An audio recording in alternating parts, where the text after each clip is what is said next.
আসসালামু আলাইকুম গাইস, আজকে আমি খুবই মজাদার চিংড়ি ভুনুর রেসিপি আপনার সাথে শেয়ার করব। তো ভিডিওটি অবশ্যই শেষ পর্যন্ত দেখবেন। এখানে চিংড়ি মাছগুলোকে ভালো করে কাটা হচ্ছিল, তো তার কিছুটা ভিডিও নিয়ে নিলাম।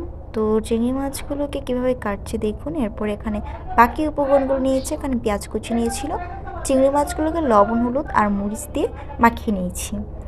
এবার একটি প্যানের মধ্যে পরিমাণ মতন তেল দিয়ে দিয়েছি।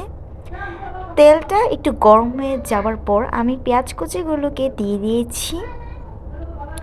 পেঁয়াজগুলোকে এখন ভালো করে ভেজে নেব। পেঁয়াজগুলো যখন হালকা ভাজা হয়ে যাবে তখন আমি চিংড়ি মাছগুলোকে এর সাথে দিয়ে তারপর আবার ভাজবো, নাহলে কিন্তু পেঁয়াজগুলো বেশি ভাজলে পরে তিতো হয়ে যাবে। তার জন্য একেবারেই বেশি ভাজা যাবে না। চিংড়ি মাছগুলো দেওয়ার পর আমি এখানে রসুন দিয়ে দিলাম, রসুন বাটা।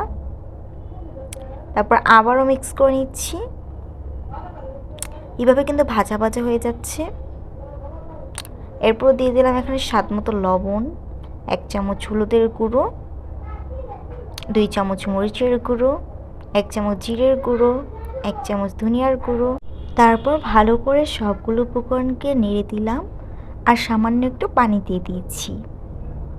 এবার ভালো করে কষানো হয়ে যাবে মাছগুলোকে। একটু পর দেখুন শুকনো শুকনো হয়ে এসেছে পানিটা। এবার একটু নেড়ে দিচ্ছি। এভাবেই কিছুক্ষণ পর পর নেড়ে দিতে হবে। আর সামান্য একটু ঝোলের জন্য পানি দিয়ে দিচ্ছি এবার। আর কিন্তু পানি অ্যাড করব না। আর এই লাস্ট পর্যায়ে আমি এখানে কাঁচামরিচ দিয়ে দিয়েছি 2টো। আর কিছুক্ষণ রান্না করার পরে কিন্তু শুকনো শুকনো হয়ে যাবে চিংড়ি মাছটা। আর আমার রেসিপিটা কিন্তু রান্না করা কমপ্লিট হয়ে যাবে। কালারটা দেখুন, অনেক সুন্দর লাগছে। আপনারা সামনাসামনি দেখলে বুঝতে পারতেন যে কতটা সুন্দর লাগছে। আর এই তো আমার রান্না কমপ্লিট হয়ে গেছে।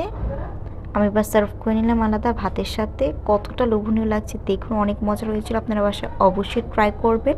আর কেমন হয়েছে জানাবেন। ভালো থাকবেন। আল্লাহ হাফিজ।